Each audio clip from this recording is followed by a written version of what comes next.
Hello and welcome to Brandex Reviews. So last week we did a video talking about Richard Norton, who is a legend in terms of martial arts, movies and so on.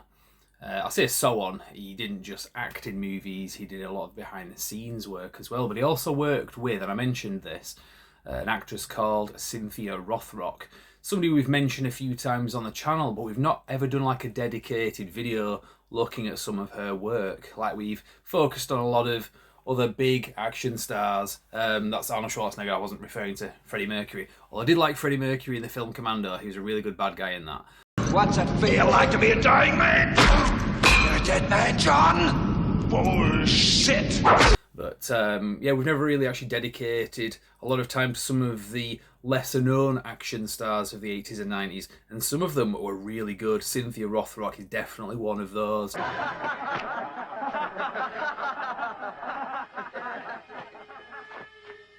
if that's the way you want it, I'll go through him to get...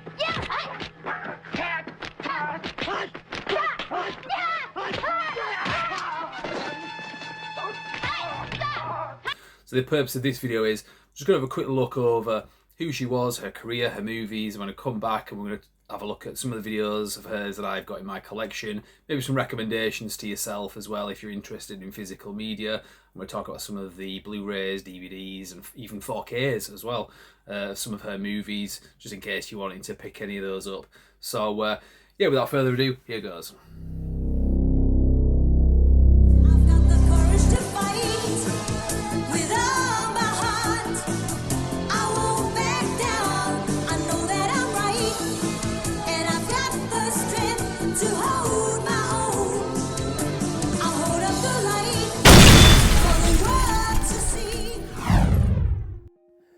Cynthia Rothrock's action career is one of the most quietly influential in martial arts cinema, a legacy built not on hype, but on sheer physical credibility and relentless output. Emerging in the 1980s, Rothrock didn't just come from traditional Hollywood pipelines. She was already a highly decorated martial artist with multiple black belts and world championship titles before stepping in front of the camera. That authenticity became her defining trait. While many action stars were performers trained to fight, Rothrock was a fighter who learned to perform, and it showed in every kick, strike and sequence she executed on screen.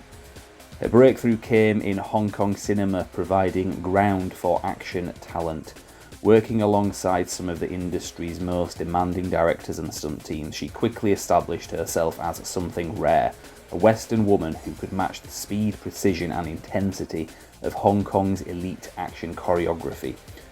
Films like Yes Madam and Righting Wrongs showcased her ability to blend technical martial arts with cinematic flair, holding her own in an environment where only the most capable survived. What set Rothrock apart wasn't just skill, it was presence. She projected authority without relying on the exaggerated bravado often seen in action heroes. Her performances were grounded, direct and physical. When she fought, it didn't feel staged, it felt earned. That realism gave her roles a distinctive edge, especially at a time when female action leads were still a rarity. As she transitioned into American productions in the late 80s and into the 90s, Rothrock became a staple of the direct-to-video action boom. Movies like China O'Brien and Lady Dragon positioned her as a leading figure in a growing niche, the female-led martial arts film. While these productions had often modest budgets, they leaned heavily on her abilities, allowing her to carry the films through choreography and charisma rather than spectacle alone. Her career also reflects the limitations of the industry at the time. Despite her talent and proven appeal, Rothrock was rarely given the same scale of opportunities as her male counterparts. Yet she craved out a space anyway, building a filmography that spawns dozens of titles and decades of work. In doing so, she became a trailblazer for future generations of female action stars. Today, Rothrock's legacy isn't just about the films themselves, it's about what they represent. She proved that a woman could lead in a genre defined by physical dominance without compromise or gimmick. Her influence can be felt in the evolution of action cinema, particularly how female fighters are portrayed, not as novelties but as legitimate forces. Cynthia Rothrock didn't just participate in the action genre, she expanded its boundaries one fight at a time.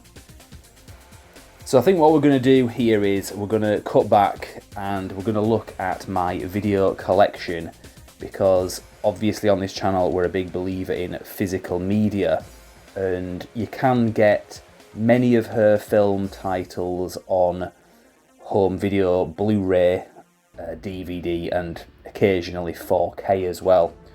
So we're going to look at those today and just basically make some recommendations of some of her movies to check out, because she really is something special. And by no means was she the only female action hero at the time, or even since. But she's one of the standout ones. I mean, we could give shout outs all day. There was another Cynthia Khan, she was called, and obviously Michelle Yeoh. Some of the others that got a start around about the same time. But we can talk about them on a future video anyway. For now, we're going to talk about Cynthia Rothrock. Enjoy. So as I say, if you saw the Richard Norton video that I did last week, towards the end of that video I showed you my video collection and a lot of his movies that I've got in my collection. It's fairly similar, in fact, in a lot of ways it overlaps. Like I say, Richard Norton worked quite closely with Cynthia Rothrock for a number of years. They collaborated, and they were known as the tall villain dean of action movies back in the day. Shows the era that they were doing movies. A lot of the younger audience will be, who? So this is my video collection, and what I tend to do is I tend to put a lot of my Blu-rays and DVDs together in terms of like the actors. So I've got all my Mel Gibson films, generally speaking, there's some exceptions, but all my Scott Adkins movies. My Cynthia Rothrock ones are up here, and they kind of merge with the Richard Norton ones because it just kind of makes sense to do that. So I'll get some of them out anyway. These are mainly the ones that you can buy, because some of the ones you can't buy, and I've had to get like bootleg copies of them from somebody that I know, which is really good, to be fair, because you can just get movies that you otherwise cannot get hold of unless you had them on VHS videotape. That's unacceptable. We need physical releases of some of these movies. When you think about the absolute shite that gets like released on home video, surely something can be worked out with some of these movies. I don't know if it's just because of the rights or whatever. But first off, these are the ones that you can actually buy. Obviously this is in the UK, but I'm sure a lot of this applies to the US as well. So Martial Law, this is a film actually that I did talk about last June, I think it was, on the channel. I did an overview of the Martial Law trilogy. Depending on how you look at it, it's a trilogy. There's a third film that may or may not be canon, but number one, it has Chad McQueen, that was Steve McQueen's son, and David Carradine as well, and Cynthia Rothrock has got a small, well, not a small part in it, but she's got a supporting role in there. So she's not the main lead in that. The sequel had Jeff Wincott. I'm going to have to do a video about Jeff Wincott similar to this at some point, because he's done some absolute bangers.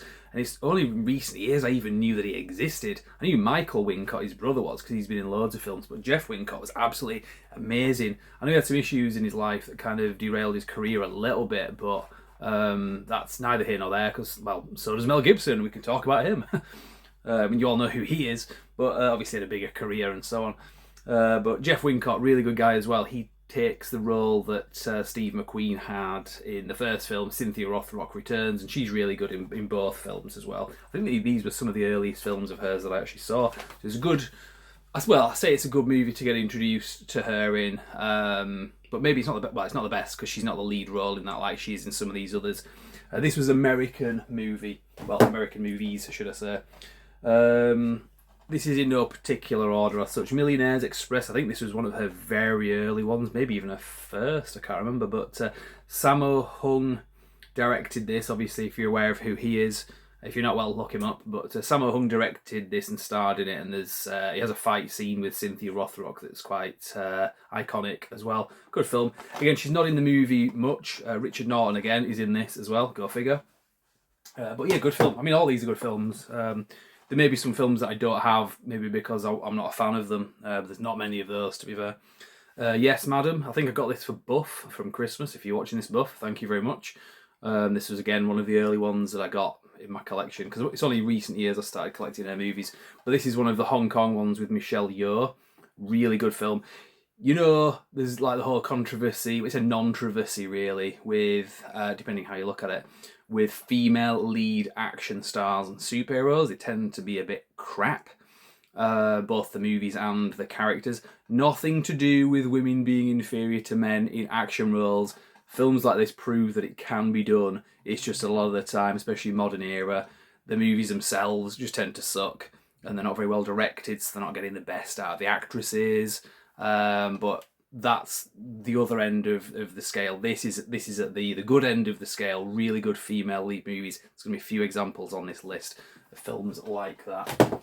So, Lady Reporter, another good one. Depending which country you're in, it's also known as the Blonde Fury. A lot of these movies have alternate titles as well. So some of these movies, like the last two that I've just shown you, were from Eureka, which is that movie studio there. They do the physical release, remastering, that kind of thing. Usually with those kind of things, because these are boutique labels like Arrow Video and Criterion Collection, all those kind of ones, you get a lot of really good extra features as well and interviews. So yeah, this is a good film. So what's next? China O'Brien. I talked about this one in the Richard Norton video because he's in this as well, but this is a lead role for Cynthia Rothrock. There's 1 and 2. Very good films, pretty good production value. Some of her films are lower budget, they're not as good production value, but they're still entertaining as hell, it's got to be said. Whereas this one's got the production value as well, and it's a pretty good film. Kind of reminds me in some ways of films like Walking Tall and Breaker Breaker. I mean the original Walking Tall with Joe Don Baker. That kind of thing where somebody goes from law enforcement, goes to like a town, just wants to kind of have a quiet life or whatever. Stuff happens, there's a load of corruption, they end up getting in trouble, they end up like becoming in like a position of authority, like a sheriff or something, and then they tidy up the town. Those kind of movies often are really good, and this is an example of that. That's more the first one. The second film is a kind of continuation from that. Righting Wrongs, this is a very good film. Ewan Biao is on this, if you're aware. Obviously, we talked about Sammo Hung previously and Jackie Chan. Ewan Biao was one of those 3 guys that did quite a few films together and grew up together as well. That's a whole other story. This is one that he's in. He's very good in this as well. It's a Cynthia Rothrock movie. Yeah, just a really good one. Again, this is from 88 Films. So again, you get loads of really good extra features. What have we got here? So another 88 Films release, Magic Crystal, with Richard Norton's in this again. He plays a bad guy, and it's a bit of a weird one, this one. It's kind of goofy and silly about an alien that kind of is a crystal basically.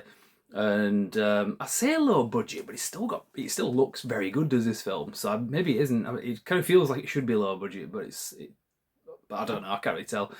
But yeah, very good film. Very fun and enjoyable. Inspector Wears Skirts. I need to watch the others. This film was really good. Cynthia Rothrock's not the main one in this.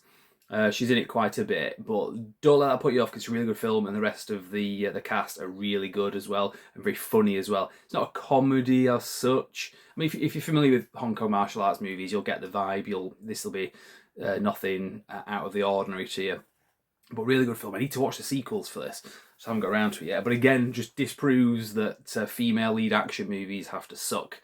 It can be done like very well and very in a very entertaining way. Honor and Glory, you get into some sort of more recent ones, like into the 90s and so on. These are DVDs. You can get these very cheap, a lot of these. I'll just blitz through these now. Undefeatable, Prince of the Sun, Guardian Angel. I've not seen these. I've probably only seen these like once, to be fair. Need to rewatch some of them. And then we're getting towards the end of this now. Outside the Law. I think, from memory, this was one where she had a bit of a comeback because she, I can't remember the exact timeline of it. Late 90s, early 2000s, I think it was. She decided she wanted to have a family and take a bit of time out for herself. Obviously understandable. And she came back, and I think this was the one that she had a bit of a comeback, having been away for a few years. Could be wrong about that though. This is a double set. Sworn to Justice. There's the other film there that's not related. You sometimes get box sets. So Mercenaries. This is a good film. I think I talked about this one quite recently. I can't remember what video it was. But I was talking about it. It's basically, and this is going to put you off watching the film, but I'll explain. It's a female version of The Expendables. Hear me out. It's actually pretty good and it makes sense.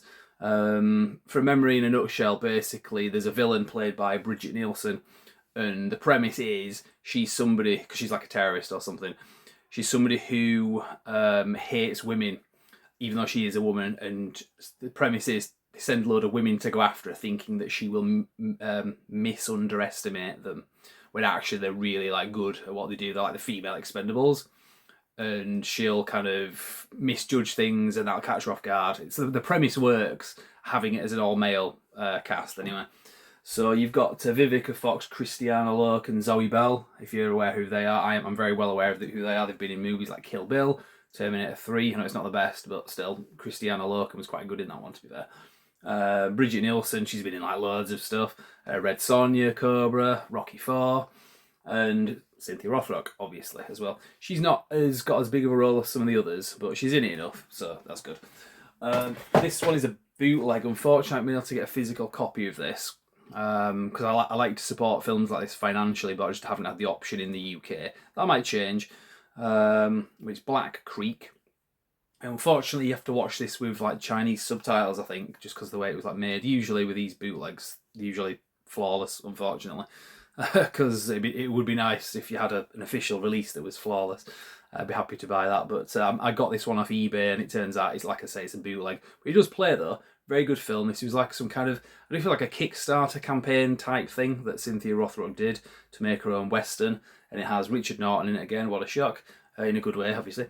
Don the Dragon Wilson, Keith Cook, and and I think she directed it, or did she? I might be talking bollocks there, but I know she was one that basically championed the film to get made, and good film. Came out last year, or was it the year before? I got it last year anyway. I know it's very recent.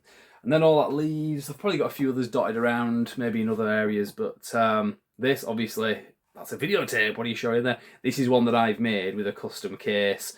Any of these movies that get their bootlegs, these are some of the movies that I've got in her collection, because she did some other ones that you just can't get in the UK. Rage and Honour 1 and 2. I think I showed a clip of Rage of Honour 1 in my last video. That also both of these have Richard Norton in again. Tiger Claws 1, 2 and 3. That's, I think it's like a series. I need to rewatch them. I've only seen them once, but I seem to remember really enjoying them. Bolo Young, I think, was in at least 1 or 2 of them, maybe all 3, and Irresistible Force. So, I think I've got some. Yeah, I have got some more here as well. Lady Dragon 2, Angel of Fury, aka Triple Cross, Night Vision, and The Hostage. Some of these, as I say, I've only seen once. I can't remember much about them. I think it doesn't help that I watched a lot of these movies in close succession, like a couple of years ago. So you sometimes forget which ones are which, especially when you've got like multiple names for the same film with all the different titles. You lose track. But some very good films there that I can recommend anyway. So if there's anything else that I've not mentioned on this list, any other of her movies, feel free to leave a comment, because it not because it helps me with the algorithm, but because I'd be interested to know, is there anything that I've not seen yet, because I'd be happy to have some recommendations beyond what I've just recommended here. Another one that I shall also mention, and it's actually a sequel to the Jean-Claude Van Damme film No Retreat, No Surrender. Now, I was told not to watch these because they weren't as good, apparently, but there's actually like 3 sequels, although it depends what country you're in as to whether or not you count King of the Kickboxers, No Retreat, No Surrender 4. But the second one is really good. In fact, to be honest, it's probably my favourite of the 4, including the original film. Really good movie, very low budget. I've used a clip of it earlier in this video. Definitely want to recommend, and you can get it in the UK, as you can see here. So I hope that has been entertaining anyway, and informative for you, because I wish I knew about her movies a lot earlier, because I would have been enjoying them for all those years, and I never did until quite recently. So yeah, if she's somebody that you've not watched any of her movies, definitely give her a watch. My perception of her, I've known about her for years, but I haven't really watched many of her movies. My perception was that maybe she was like a bit of what's the word I'm looking for? An anomaly in the martial arts action genre. That like, oh yeah, she was pretty cool. Obviously she's not going to be able to stand up to like the guys, but this gives the girls a good like chance at being involved in these kind of films. No, she was really, like, she was legitimately good. I would put her on screen and up against pretty much any other like martial artist in movies, and I wouldn't think that it's a dead certain that she's going to lose just because she's a woman. She was really good. In fact, she's actually done a lot of stunts in a lot of more recent movies. In fact, that reminds me, there is one that I've missed. If I can find it, The Last Kumite. She's in this, and she does one of her own kicks in it. Bearing in mind, she's like getting on quite a bit now, and she does one of her own, at least one of her own kicks at the end of the movie, and it's like, damn, you've still got it. So that's impressive, really impressive. So yeah, Last Kumite is a very good film. I've talked about that on the channel before, and that came out 2 years ago. So I'll leave it there because I could kind of prattle on a little bit further, but I think you get the point anyway. So if at any point in the future on our videos we refer to Cynthia Rothrock, at least now we've laid some of the groundwork there into who she is and what her movies are about, so I can maybe refer people to this video here if you're wondering who she is, because it's kind of sad that like I say, a lot of these names have been out there and a lot of people just don't know about them. But now you do. Right, anyway, brand next reviews, so I'll leave there and say thank you very much for watching.